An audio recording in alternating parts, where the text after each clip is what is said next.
Yo,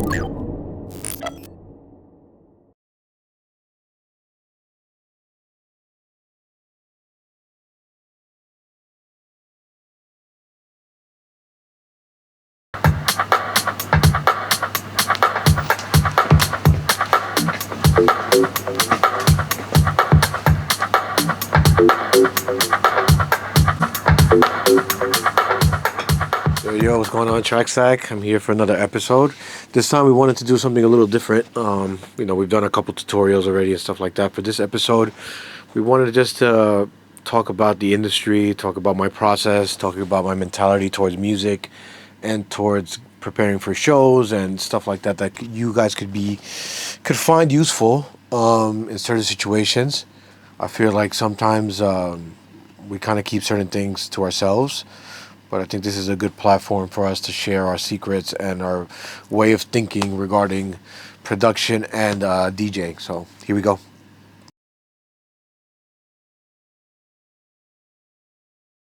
Sound selection, I think it's very important to jam. I like to just jam with obviously the analog stuff or digital samples. I also like to kind of start with the main idea. I used to just kind of let the machines talk and start from like a nice groove and bass, but now I feel like sometimes I get stuck after I have this all laid down. So what I've been doing recently is starting with kind of the main idea of the track, maybe starting with the main break and then breaking it down from there.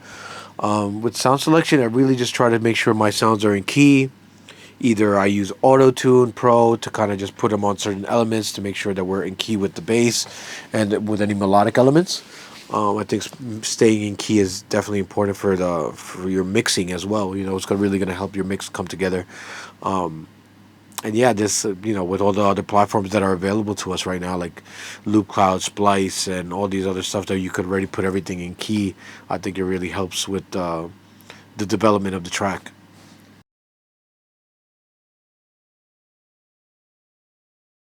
Wow, that's a good one. I think one habit is kind of using the same plugins in a way instead of having. I'm a plugin hoarder. Like I like to buy every plugin that Instagram feeds to you every time with all these consistent things. The algorithm just keeps sending me plugins and plugins, and I'm always looking for new stuff. But I feel running into the same pattern of using the same plugins like your EQs, just nice delays or reverbs that you're accustomed to, has helped me kind of just create stuff move faster since obviously I know the plugin. Templates have been very useful to me as well. Create certain templates for certain vibes. Like I have templates for the analog stuff when I want to go just into the analog for analog processing. When I'm in the box, I have another template that kind of just has loads of plugins already set, ready to go. And it just keeps the workflow fast. That's what I think. That's the main idea. Kind of just focus more on the production in the first session, and then later on I start working on the technical stuff like the mixing and all that that comes later. But as long as I get the main idea, and I try, if I start something new before I leave, I have to arrange it some way or another. I have to make sure that the arrangement is somewhat done so I can at least put it on my SoundCloud and listen to it at the gym or listen to it when I'm on the train here in Barcelona or doing something like that. And just make sure that there's a certain bounce for it immediately so I can kind of listen to it and see if it's worth pursuing, or is it an idea just for practice that maybe I could use for my upcoming sample bank or something like that.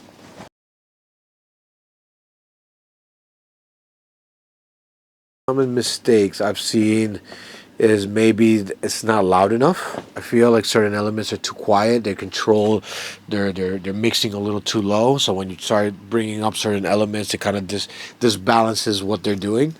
But it's all taste. I mean, some producers like to work at low volumes and they mix low, and then they have more headroom. So it's really just taste. I don't see them. I don't see it as a big mistake. I just feel like the biggest issue sometimes is the sound selection for certain artists, or they become too accustomed to using samples that are too accessible in a way. Because I feel like sometimes as I've been getting all these demos on Trackstack and listening to certain demos, you have no idea how many times I hear the same vocal on different demos. I think that's something that I recommend staying away from. Try to stay away from the typical sample banks that have these vocals, because if you got it, hundreds of people may also have it. So try to be a little bit more unique on the vocal selection on the main synth lines. If you're not making the keys yourself, look for other platforms to look for your samples, like Bandcamp. Bandcamp is great because obviously you're digging more. You're digging for vocals. I love to go into Bandcamp and look for spoken word albums and poetry and stuff like this, that it's hard for other people to find it. Obviously there has to be people that could find the same thing, but when you have these different platforms that aren't that accessible, your music becomes a bit more unique, and especially with now with AI doing the stuff that they're doing with I think it's Essential Labs is one of that I'm using now, where you can write anything and it'll just type to speech type thing. So you could create your own vocals with different vocal actors and stuff like that, which I think is pretty useful, especially if you're going for that spoken word vibe. Obviously Suno does amazing things and all this stuff, but you know, one of the best ways to do it is also working with a real vocalist. A real keyboard player, a real something like that. Bring that uniqueness to your music. I think is really cool as well. A lot of people are doing really successful with that, and that's how they kind of used to do it back in the day as well. Like the old effective stuff, like Dennis Ferrer and stuff like that. You could see Louis Vega, Masters at Work. You see the credits, like all the keyboard player, this name, drum player, this name. Those all the stuff that makes your music unique. Obviously, accessibility is it's hard to kind of get some of these musicians, but it's not impossible. You could definitely do it. So it's something to look into instead of going to buying sample banks on certain platforms and just you become kind of generic because everybody's using the same thing.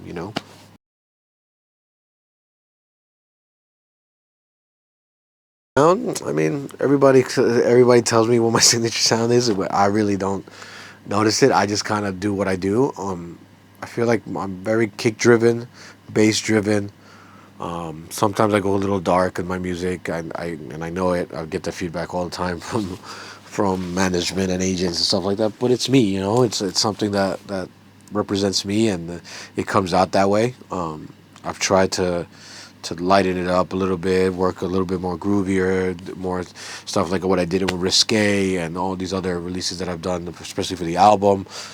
So I mean, I think I'm very a minimal head at heart, which is where I started, and techno, that's kind of where I began. So those influences still get lost to me. When I'm producing, I just feel like sometimes when I let loose, I just go back into that pocket. So I think that just describes it more, like minimal groove, strip back. Sometimes I overproduce like everybody else. I add a bunch of sounds that aren't necessarily needed. But that's when you got to just be focused on the sound selection and be in a good state of mind. I think I've learned over the years that sometimes when I would force it and just come to the studio just for the sake of it, and just spend 8 hours, and then you're not feeling it, but you're still pushing through. Obviously, you're gaining some knowledge, because at the end of the day, every time you open Ableton, you're going to learn something else. You're going to do something different. And I feel sometimes you just got to work when you feel it the most and when you're truly inspired. As I've gotten older, that's kind of the vibe that I'm in. Normally, I could just, if I'm not feeling it too much or something, I could just go into an older track and try to develop that a little bit more, and kind of just keep pushing the sound that I'm doing.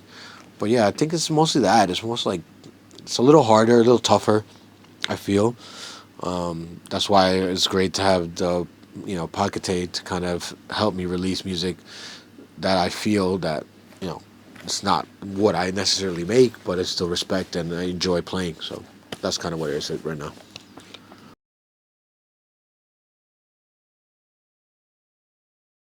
You have to feel it, man. I think at the end of the day, it's a feeling thing. It's a testing it out. I'm notorious for sometimes forgetting to play my own stuff, just because I've listened to it so much that I'm kind of over it, and then I don't give it a shot sometimes. And I enjoy playing other people's music and I enjoy finding records. So I think it's a really a decision of how you feel when you test it out, when you actually do play it out. and you get a response, and you get that energy, I think that's when you really know you need to develop it more if you need to, or sometimes it just lands immediately. You know, sometimes those first mixes are the ones that are gonna kick, and then you start changing it, and then you go back to the first versions that you had, and that's happened to me many times as well. So, I think it's a real taste on your personal style and what you want to represent and what you want people to hear. But I think it's a lot of tracks are practice tracks. I feel, and that's why it's cool to kind of get to a point where you could save all these projects, and they're not necessarily lost projects. I mean, you could use them to create your own sample library, which is what I did with my library and sample market. A lot of them were stripped ideas, good ideas, but I felt like they weren't strong enough individually for us to really push it to kind of pitch to a label. So what did I do? I started stripping down the best elements of those tracks that I did, and created a sample bank so that other people could use and create these ideas. So I feel it's more subjective. I think it's all about what you want to share to the world, and yeah, I think some tracks are practice, some tracks are worth pushing out. You know.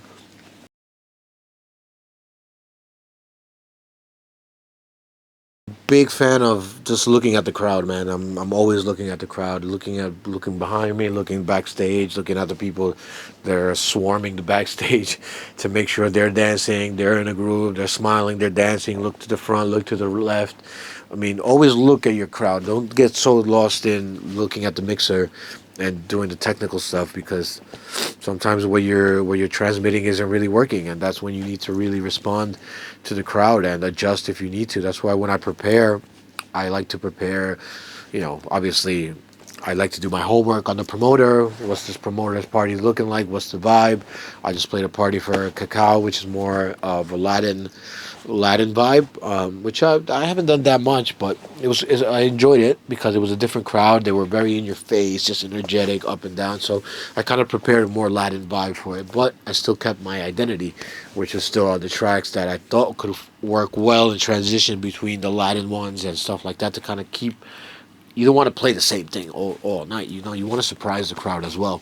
So I would just say preparation and knowing your promoter and who's booking you, knowing the club where you're going to, and is very important. Do your research, and always preparation is key. It's always important to kind of be able to go in there confident that you've prepared enough music to go in any direction that you need to. 'Cause sometimes you're gonna have to switch fast.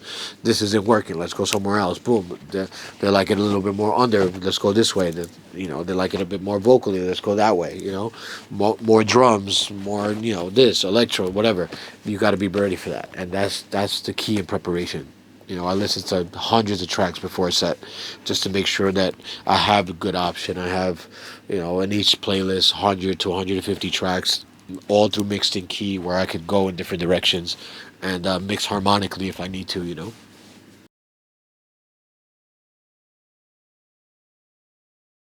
Set is improvised. Most of the set is improvised. I like that. I feel like when I would prepare a set, what maybe would be if it's like a live recording, or like a live stream or something, where I don't want to think too much. I just want everything to kind of flow. So for that type of projects, I do like to prepare the set in a certain order, but I still end up improvising towards the after the third or fourth track. Normally, I like to have at least the first two or three tracks ready to go on the top of my playlist, where okay, this is more tech house, this is more minimal, this is more up high energy. If the room is already rocking, we're gonna go in strong. I hate to bring the energy down. That's one of the things I hate doing. If you notice my sets, if you heard me before, you kind of know that I'm always kind of rising. But yeah, I always like to have at least the first three or four tracks on the top of the playlist, and then from there I go and I start mixing harmonically and start seeing where I could take this. And when I'm mixing one track, that's why I have the four decks. I like to kind of just see what my other options are next. So I'm playing this one, I go to the second one. All right, this could work here. Then after that, I go to the third deck, and okay, this could go after this one. So I'm kind of preparing a headway. I'm giving myself room while the other track is playing. So. But it's all mostly improvisation. It's always kind of just going with the flow, reading the crowd, feeling the vibe. Because most of the time when you prepare too much, it doesn't work. really doesn't.